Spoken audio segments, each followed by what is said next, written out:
Today, it's time to get schooled. And speaking of today, did you know that on this day, June 8th, 1949, George Orwell published his dystopian classic, 1984? At the time it was published, Orwell was writing about a future world. It was a world of unending war, omnipresent surveillance, historic falsification, and a state built on propaganda. Sounds familiar. At the center of the book is truth, facts, and the political urge to manipulate both. Orwell was imagining a totalitarian regime, but much of his criticism casts a shadow in our direction too. The book is nothing short of a classic. It remains at the top of most must-read book lists. Orwellian terms like Big Brother, Thought Police, and Newspeak are common descriptors of the world we now live.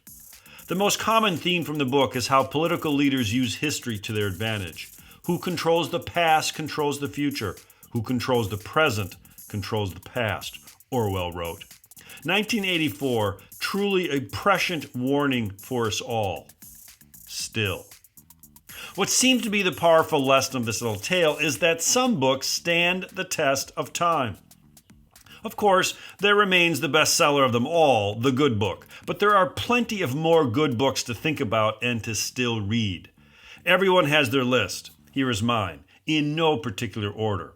Perhaps the greatest novel ever written, Don Quixote by Miguel Cervantes. I never weary of Shakespeare's Hamlet. Many schools have banned Mark Twain's The Adventures of Huckleberry Finn. Read it. Pick any Dickens. My favorite is Bleak House. Dostoevsky is not just an acquired taste, he is an essential author. Start with Crime and Punishment. Most of our stories lean into Homer's epic, The Odyssey. Looking for something more political? Try Robert Penn Warren's All the King's Men. With respect to reading, I agree with humorist Groucho Marx. He said, "I find television very educating.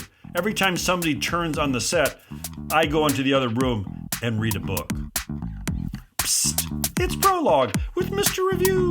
It's a podcast that is actively digging tons of earth to find an ounce of gold, striving for a more perfect union.